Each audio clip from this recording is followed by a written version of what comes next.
Let's talk about one of the most fascinating families in all of English literature, the Brontë sisters.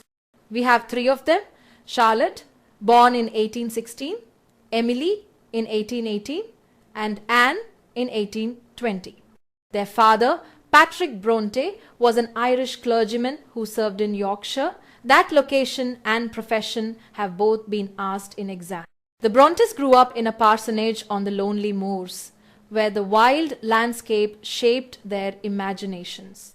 Financial struggles were constant, so Charlotte worked as a teacher and a governess. That's another detail to remember for exam, while her sisters also took similar positions. In 1842, Charlotte and Emily went to Brussels to study and teach, hoping to start a school of their own. The plan failed, but that experience would later inspire Charlotte's novel Villette. The sisters first published a book of poems in 1846. Under the pen names Currer, Ellis, and Acton Bell names, they chose to conceal their gender. That use of pseudonyms has been asked repeatedly in exam. Although the volume sold only a few copies, it marked the start of something extraordinary. Charlotte's first attempt at fiction, The Professor, found no success at first, but then came Jane Eyre in 1847 and everything changed. Jane Eyre shocked readers with its passion, candor, and its fierce defense of a woman's independence. It was bold for its time. Charlotte even dedicated the novel to William Makepeace Thackeray, calling him her master in fiction. Her later novels, Shirley in 1849 and Villette in 1853, continued her exploration of women's strength, inner life, and moral conviction. Critics often said that Charlotte's work had truth and intensity, though she wasn't known for humor. Her stories drew heavily from her own experiences, transforming ordinary reality into something charged with emotional and romantic beauty. Now, Emily Brontë, the quietest of the three, published just one novel, but what a novel it was, Wuthering Heights in 1847. This wild, haunting story of love and revenge between Heathcliff and Catherine broke every rule of polite Victorian fiction. Its tragic power and its raw depiction of passion made it one of the great masterpieces of English literature, though early critics found it shocking and uneven. Today, of course, it's a classic. The younger sister, Anne Brontë, was gentler in tone but just as fearless in theme. Her novels Agnes Grey and The Tenant of Wildfell Hall were both published in 1847 and both under the name Acton Bell, again an important exam point. The Tenant of Wildfell Hall, Anne's second and final novel, tells the story of Helen Graham, a woman who leaves her abusive husband to protect her son, an act of shocking independence for a woman in Victorian society. The writer, May Sinclair, much later in 1913, famously said that the slamming of Helen's bedroom door against her husband reverberated throughout Victorian England. That line has been asked word for word in exam. In the novel, Helen arrives mysteriously at Wildfell Hall with her child. The local farmer, Gilbert Markham, becomes curious about her past, and through Helen's diary, we learn about her marriage and her escape. Over time, after her husband's death, Helen and Gilbert's love blossoms, but always with moral depth and realism. Sadly, the sisters' lives were short. Emily died in 1848, Anne in 1849, and Charlotte in 1855, just a year after marrying. But in that brief time, they transformed English fiction, giving voice to women's passion, conscience, and imagination in ways no one had dared before. Later critics like Elaine Showalter, in her study A Literature of Their Own British Women Novelists, From Brontë to Lessing 1978, traced how the Brontës paved the way for generations of female writers, another title that's been asked in exam. So, to sum up, Charlotte gave us Jane Eyre, the independent heroine. Emily gave us Wuthering Heights, the wild passion of the moors. Anne gave us The Tenant of Wildfell Hall, the courage to defy convention. Three sisters, three voices, one unforgettable legacy that still echoes through every story of female strength and rebellion that followed. Alright, Let's dive into one of the most beloved novels in English literature, Jane Eyre by Charlotte Brontë. It was first published on 16th October 1847 by Smith, Elder and Co. And that exact publication date has been asked in exam. Interestingly, Charlotte didn't use her real name. She published it under the pseudonym Currer Bell, which has also been a regular exam question. When Jane Eyre appeared, it took readers by storm. It's not just a love story. It's a journey of moral and emotional growth, the story of a woman's search for independence, dignity, and love. The novel traces Jane's life from her unhappy childhood to her final union with Mr. Rochester, the mysterious master of Thornfield Hall. The story begins with Jane's childhood, where she's raised by her cruel Aunt Reed. Her early years are full of neglect and humiliation, and when she finally rebels, she's sent away to Lowood School, a grim, harsh institution based on Bronte's own experience. The conditions there are terrible. That detail has been asked in exam, but Lowood also becomes the place where Jane's resilience is forged. At Lowood, Jane meets Helen Burns, her gentle spiritual friend whose death leaves a lasting impact on her, another frequent exam question. Through hardship and faith, Jane grows into a strong and principled young woman. Eventually, she becomes a teacher at Lowood, which again has been asked in exam, before deciding to strike out on her own. She takes up a governess position at Thornfield Hall, another exam point, where she meets Mr. Edward Rochester, the brooding and charismatic master of the estate. The two quickly form a deep emotional connection.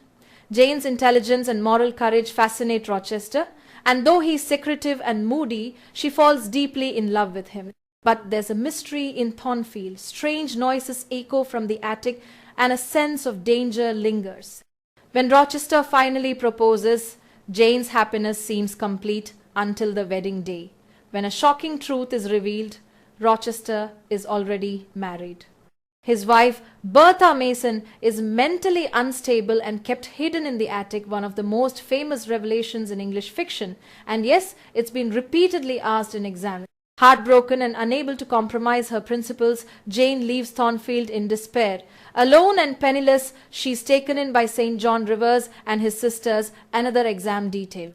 She soon discovers that they are actually her cousins and that she has inherited a family fortune, giving her newfound independence. Street John, a missionary, proposes to Jane, urging her to join him in India, but she refuses, knowing her heart still belongs to Rochester. In a moment of deep intuition, she senses he needs her, and she returns to Thornfield. When Jane arrives, she finds Thornfield Hall in ruins, destroyed by fire. That moment has also been asked in exam. Rochester, it turns out, was injured while rescuing Bertha, who died in the flames. He is now blind, living in seclusion. Moved by love and forgiveness, Jane reunites with him, and the two finally marry, this time as equals in mutual respect and devotion. The story ends with Jane's quiet happiness, Rochester's sight partially restored, and a sense of spiritual fulfillment, a balance of passion, morality, and self-respect. So, to recap the key facts for exam. Written by Charlotte Brontë under the pen name Currer Bell. Published on 16th October 1847 by Smith, Elder and Co. Jane's journey is something like this: Lowood, Thornfield, St. John Rivers, return to Rochester. Key themes are love, independence, morality, and female resilience. Jane Eyre isn't just a romance. It's the story of a woman who insists on loving and living on her own terms. That's what makes it timeless. Alright, let's step into the wild, stormy moors of Yorkshire home to one of the most haunting novels ever written, Emily Bronte's Wuthering Heights. The novel was published in 1847 under the pseudonym Ellis Bell, and that disguise Ellis Bell has been asked in exam. The book came out through Thomas Newby, and at first it puzzled readers with its dark passion and strange narrative style. But over time, it became one of the greatest classics of romantic and gothic fiction. At its heart Wuthering Heights tells the story of two neighboring families, the Earnshaws and the Lintons, whose lives are bound together through love, jealousy and revenge. That setting, the West Yorkshire moors, has also been asked in exam. Now, here's how the story begins. The outer narrator, Lockwood, has just rented Thrushcross Grange, a quiet house in Yorkshire. He visits his landlord, the mysterious, brooding Heathcliff, at Wuthering Heights. The novel opens with that famous line, 1801, I have just returned from a visit to my landlord, the solitary neighbour that I shall be troubled with. Yes, that opening line is a favourite in exam. Lockwood acts as our outsider, slowly discovering the strange and tragic history of these families. He learns everything from Nellie Dean, the housekeeper at the Heights, and one of the main narrators, another exam point. Through her story, we move back in time to the previous generation. So, here's what we learn. Years earlier, Mr. Earnshaw adopted a dark, mysterious orphan boy named Heathcliff. He grows up alongside Earnshaw's own children, Catherine and Hindley. Catherine and Heathcliff form an unbreakable bond, but Hindley despises him, treating him like a servant after Mr. Earnshaw's death. Catherine's affection for Heathcliff deepens into something fierce and spiritual. In one of the novel's most famous lines, she tells Nellie, "He's more myself than I am." And that line, of course, has been asked in exam. But when she meets Edgar Linton, a refined and wealthy neighbour, she makes a choice that changes everything.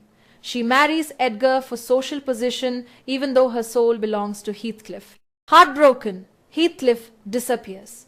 When he returns, years later, he's suddenly rich and determined to destroy everyone who hurt him. He takes over Wuthering Heights by lending money to a ruined Hindley and marrying Isabella Linton, Edgar's sister, purely out of spite. Isabella soon realizes she's trapped with a cruel, vengeful man. Catherine falls ill after an emotional confrontation with Heathcliff, and soon after giving birth to her daughter, Cathy, she dies. Her death and the haunting that follows have both been asked in exam. Heathcliff is devastated. His obsession with her spirit consumes him. In one unforgettable moment, he cries, "Be with me always, take any form, drive me mad. Only do not leave me in this abyss where I cannot find you." That line captures the gothic intensity of the novel, and yes, it's an important exam quote. Years pass, and the next generation inherits the same cycle of love and cruelty. Cathy, Catherine's daughter, grows up at Thrushcross Grange, another key point, and becomes the new target of Heathcliff's schemes. He raises Hindley's neglected son Hareton, keeping him ignorant and submissive, while forcing Cathy to marry his own sickly son Linton Heathcliff. Both of these relationships have been asked in exam. After Linton's death, Cathy remains imprisoned at the Heights, lonely and miserable. By the end, Heathcliff's revenge burns itself out. Haunted by Catherine's memory, he loses interest in everything else: food, sleep, even cruelty. One stormy night, he's found dead, finally at peace, his face calm and smiling, as though reunited with Catherine at last. The story closes with Cathy and Hareton slowly rebuilding what's left of both families, while Lockwood stands by their graves, those of Catherine Earnshaw, Edgar Linton, and Heathcliff, and wonders if their restless souls have finally found peace. Every detail in Wuthering Heights, from the Gothic atmosphere to the dual narration of Lockwood and Nellie to its themes of love, revenge, and social hierarchy, blends the raw emotion of romanticism with the haunting tone of Gothic fiction. It's wild, tragic, and unforgettable, a love story that goes beyond life and death itself.